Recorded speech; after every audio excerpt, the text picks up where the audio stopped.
Hello and welcome to another in the Ask the Data Governance Coach video series. And today's question is there a methodology I can use to identify critical data elements? And I thought this was a really interesting question, and my answer's in two parts. So the first thing is there a methodology? So I don't know so much about methodology. It makes it sound a bit perhaps formal and more complex than the approach I recommend. But I think it is important that we have some agreed criteria, because if we don't have agreed criteria, different people can tell us that their data is more important than others, and we go round in circles, and we may, as I have done in the early days of my career, spend an awful lot of time looking at some data because somebody told me it was absolutely critical, and it turned out that it wasn't really. This particular person was just getting full of their own importance. So I can't have people subjectively telling me that their data is critical or not. I need to have some clear criteria. So what I like to use is, if it already exists, your organization may already have a risk matrix. So if you have an operational risk team, I would go along and talk to them, because this is very common.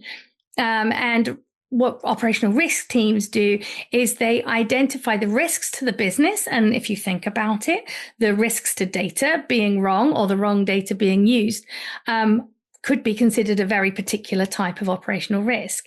So in order to categorize, quantify the risks to the business, they usually have a 5x5 matrix. And along one axis, you have 5 different levels of how critical these risks could be to the organization.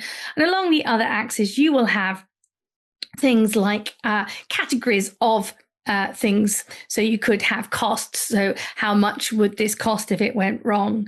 And then you've got levels of cost. You could have reputational damage. You could have health and safety. I have seen some that have the risk of death, depending on what the industry or sector is, obviously. Could have reputational damage. You could have regulatory censure. These are the type of things that you see along that. And then you have different levels within that.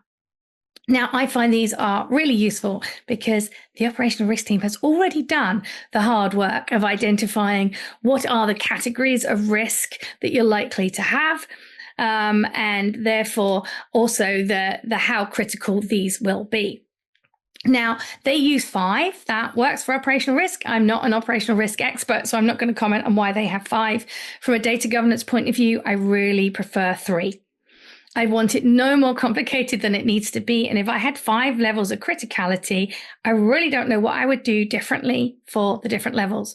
But when it comes to critical data, I like to have 3 levels. So we have the top, which is critical, the most critical data to our organization. And we're going to do everything on that data from a data governance point of view to make sure that we understand it and it is good enough quality for us to use. Next up, we have medium. Some clients have called it important. So this is data that is important. It's just not as critical as the other stuff. So we will want to do some things, but we're not going to do everything. So perhaps we'll just have some definitions so we're all clear what that data is, what it can and can't be used for. And then we have a third lower bucket, which some people call low, something like that, which is all the rest of the data. And we have it in our organization, and perhaps we use it, perhaps we don't use it, perhaps we've got it for the opportunity to use in the future. However, if we're not really using it, it's not playing a big part in our business processes or decision making.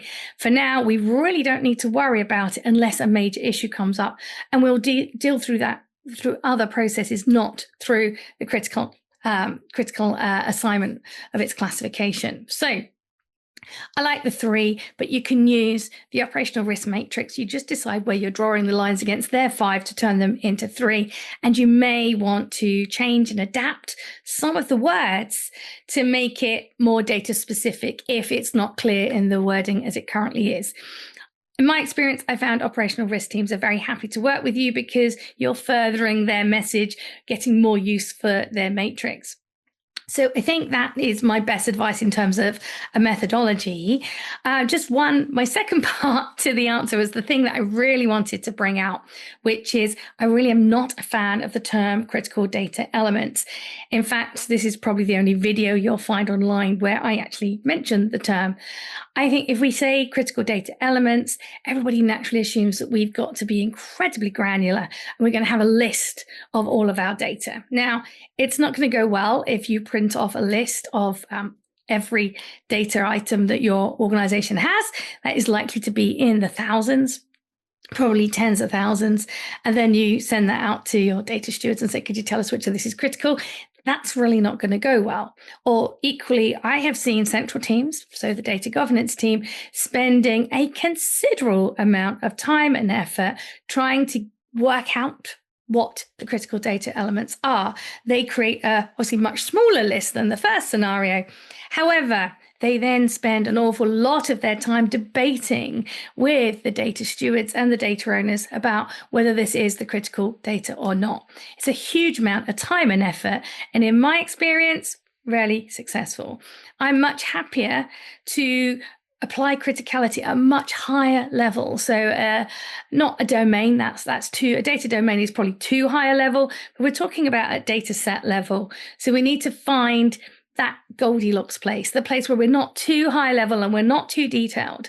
So the best thing I can do is talk you through an example. So if we said like customer data, we would identify that customer data is critical to our organization. However, not all of customer data is critical, but let's suppose that we work for an insurance company and we're doing personal insurance on somebody, in which case my personal details, my date of birth, perhaps my health conditions, where I live, are all going to be absolutely critical. But some other information you have on me may not be critical. So we can split the customer data and to create that subset of customer data, whatever we call it, maybe customer risk details, that becomes critical. And the next bit could be perhaps medium.